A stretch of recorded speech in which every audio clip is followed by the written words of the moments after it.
sénatoriales 2023. Le MRC ne sera pas de la partie. Le corps électoral convoqué le 12 janvier 2023, le parti de Maurice Kamto n'entend pas y concourir, faute d'électeurs acquis. Contrairement à sa promesse que désormais, le MRC prendra part à toutes les élections faites par Maurice Kamto, son président, le mouvement pour la renaissance du Cameroun ne sera pas de la partie pour ce premier rendez-vous. C'est une question qu'il ne faut même pas poser. Le MRC n'ira pas à cette élection, se veut clair Joseph Emmanuel Atba, secrétaire national à la communication Sonacom du parti, qui s'est illustré en 2020 par un boycott des municipales et législatives la veille du dépôt des dossiers de candidature. Après ce boycott surprise, qui continue de faire couler beaucoup d'encre et de salive, le MRC reprend avec le même disque. La raison de cette absence annoncée à cette troisième élection sénatoriale au Cameroun depuis l'entrée en vigueur de la Constitution de 1996 est le défaut d'électeurs. Nous n'avons pas le corps électoral acquis à notre cause, se justifie Joseph Emmanuel Atba. C'est que le parti de Maurice Kamto ne dispose ni de conseillers municipaux ni de conseillers régionaux, du fait du boycott des élections de 2020. Selon la loi, les sénateurs sont élus au scrutin indirect, avec un corps électoral comprenant les conseillers municipaux et les conseillers régionaux.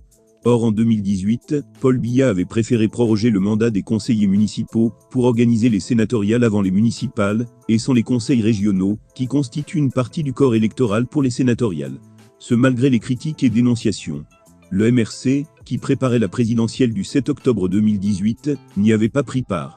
2 ans après, le MRC, fidèle à sa posture d'exiger comme condition à la participation à toute élection, la modification du code électoral, poursuivait la campagne de dénonciation du hold-up électoral lancée après sa défaite à la présidentielle.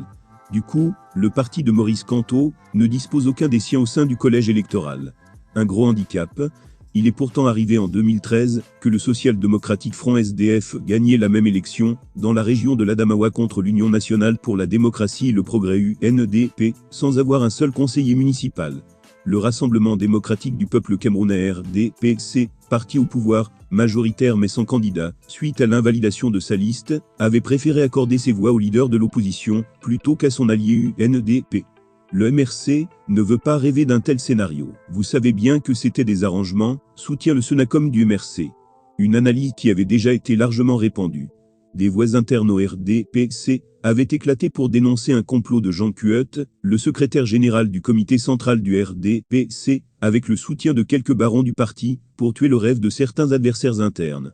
Au sein de l'opinion, beaucoup de critiques y avaient trouvé du grain à moudre contre le parti de John Frundi, qui est depuis plusieurs années accusé de pactiser avec le pouvoir de Yaoundé, contre les intérêts du peuple, et de ses militants. Le MRC, sans être le leader institutionnel de l'opposition au Cameroun, a réussi à s'imposer comme tel, face à un SDF, qui se déchire depuis la présidentielle de 2018, dans le cadre de la transition à la tête du parti. Une posture de leader incontesté, dont jouissait le SDF en 2018, mais qui avait séduit le RDPC, qui a toujours été perçu comme un glouton insatiable. Des cas sont légion, qui montrent que le RDPC n'est pas toujours le seul bénéficiaire de ce genre de situation. Si le Parti camerounais pour la réconciliation nationale PCRN, bien parti pour arracher la majorité des voix dans l'Union et qu'elle au régional en 2020, n'avait récolté que 97 voix sur 248, alors qu'il disposait de 125 conseillers municipaux. Cabral Libye, le président du parti, avait suspendu les exécutifs du parti dans ce département qui était présenté comme son fief. En revanche, dans la Mefou et à Famba, le PCRN, qui au départ n'avait aucun conseiller municipal, avait arraché au RDPC 17 électeurs. Dans le Wori, le parti de Cabral Libye avait fait mieux que ses 18 conseillers municipaux, en obtenant 22 voix. On ne négocie pas ce genre d'arrangement avec nous, car ça ne rentre pas dans notre ligne politique, se vante Joseph Emmanuel Atba. Le parti de Maurice Kamto se montre depuis son avènement, opposé aux arrangements. Des sources crédibles justifient d'ailleurs le boycott de 2020 comme une action contre des ennemis internes, candidats à des postes électifs, qui auraient pris langue avec le régime de Yaoundé pour des intérêts personnels, contre la ligne politique du parti. Le corps électoral a été convoqué pour le 12 mars 2023. Outre les 10 112 conseillers municipaux élus en 2020, on y retrouvera 900 conseillers régionaux. Tous sont ainsi appelés à renouveler la chambre haute du Parlement. Lors de la dernière élection organisée le 25 mars 2018, seul le RDPC et le SDF avaient pu glaner des sénateurs au sortir des urnes. Le parti au pouvoir avait obtenu 63 députés, contre 7 pour le SDF, Nord-Ouest. Paul Biya avait par la suite accordé quelques parts du gâteau aux partis alliés.